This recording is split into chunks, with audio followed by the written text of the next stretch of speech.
Now that we've got a gist of how the grand staff looks and how to follow it and what it's used for, I think we should go a little more in detail and see how to sight read. Obviously, knowing the letter names of the lines and spaces perfectly and always reading letters is a good way. But knowing the intervals and knowing distances between notes just by looking at them is a much better way to sight read. So today I'll guide you through a few easy pieces step by step so you can play along with me. And for that we need to keep two things in mind. One is the rhythm, which we have been practicing in the first 2 or 3 lessons, and two is the intervals or the distances between two notes. Do watch the video till the end because I'll give you a list of a few books that I follow while teaching and you can use them to practice sight reading. And without any further ado, let's get. Before we move on to playing pieces, we'll first see how intervals look on the staff lines. So I've drawn one line here. Let's take it as one of the staff lines. And if I have to draw a note on it, it will look something like this.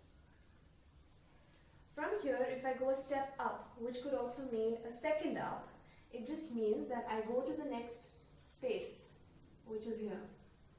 So just above the line is a space and that is my second interval. Similarly, if I have to go down from here, I come back to the line, down a second. Again, from the line down a second would mean this space. So what I'm doing here is just going up a second interval, down a second interval, and again down another second interval. That's it. That's how the seconds look. Now let's see how the thirds look. For the third interval, let's consider two staff lines, which I've drawn here already. So again, if my note is on a line, which looks like this, I will skip down, which means I'll skip this space and I'll go on to the next line. So I skip this space and I go on to this line. So this is a third interval where I skip a note. Same way, if I have a second interval just above this one, so I draw it in the space, and from here now I want a third interval up or a skip up. So I will skip the line and I'll go to this space. So I have a third interval here and I have a third interval here, but I have a second interval here. This is my third, again a third, and this is second. Now let's look at the fourth and fifth interval. So my fourth interval, just like the second interval, is going to go from a space to another line or from a line to another space. Now let's say my note is in the space.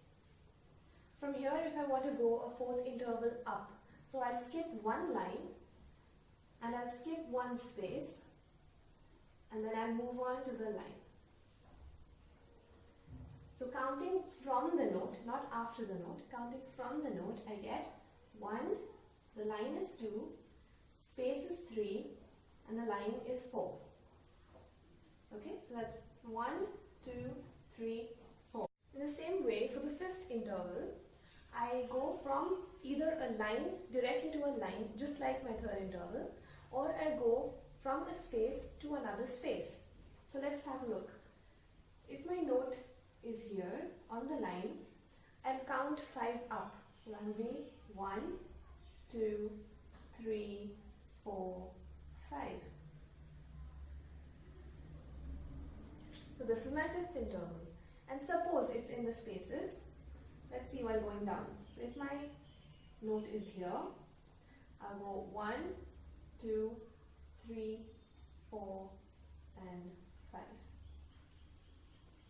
So similarly, for my sixth and eighth interval, I will again go from the line to another space or from the space to another line. And for my seventh interval, just like all the other odd number intervals, I'll go from the line to line or space to space. It's just that the gap or the distance between these two notes will be visibly a little wider. Now let's see how the notes look on the staff lines as chords. Let's begin with the second interval. So let's say I have the second interval here.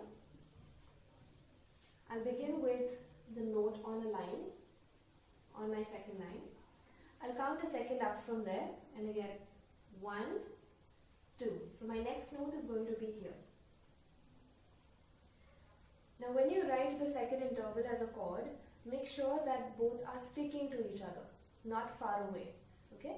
And we cannot write them one above the other because it won't be visible, it won't be clear. So if my note is here and I write it one exactly above it, this cannot be read easily. So we prefer writing it this way, and it's only the second interval that is written this way. Now let's look at the other intervals, and all the others will be written one above the other. So let's look at the third.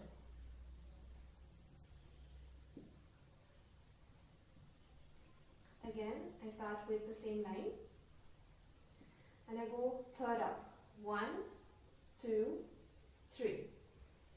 So I draw it on the line. So if you can see, my odd number interval goes from line to line or space to space. So I skip this space and I go to the next line. Now let's look at the fourth interval. Starting on the same line, I count a fourth up. 1, 2, 3, 4. That's my fourth interval. Moving on. Fifth.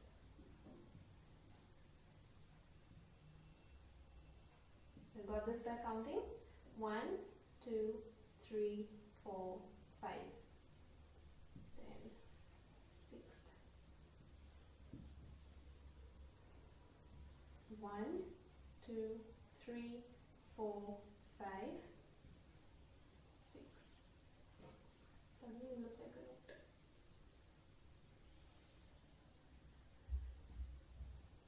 7th. Again an odd number interval, so it's going to go.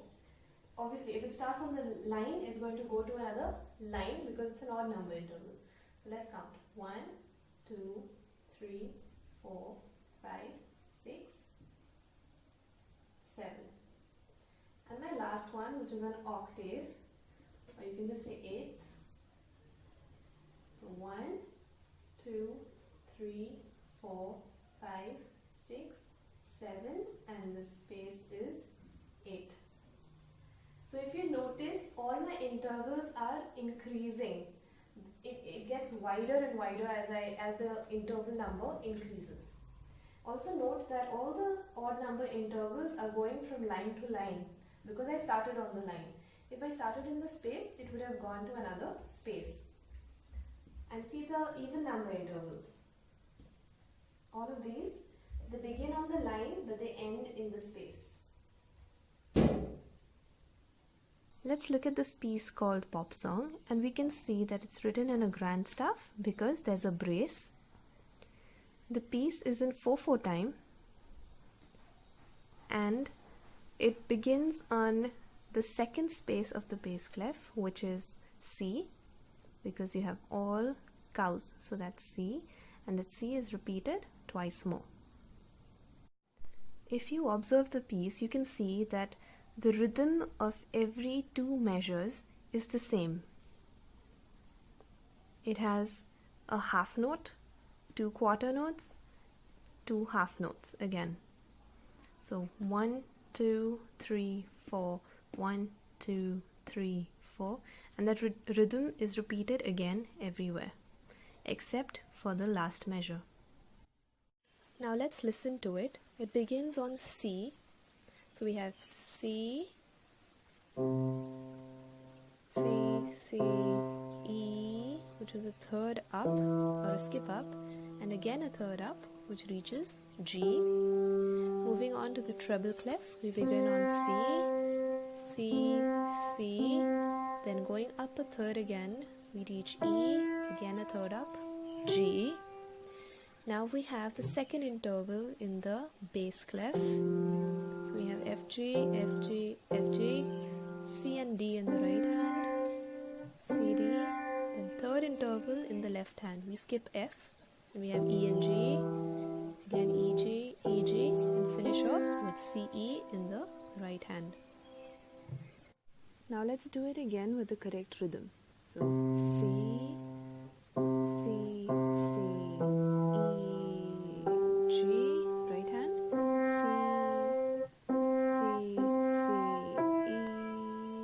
E, G, next, left, F, G, F, G, F, G, right hand, C, D, C, D, left, E, G, E, G, E, G, right hand, C, E, 2, 3, 4.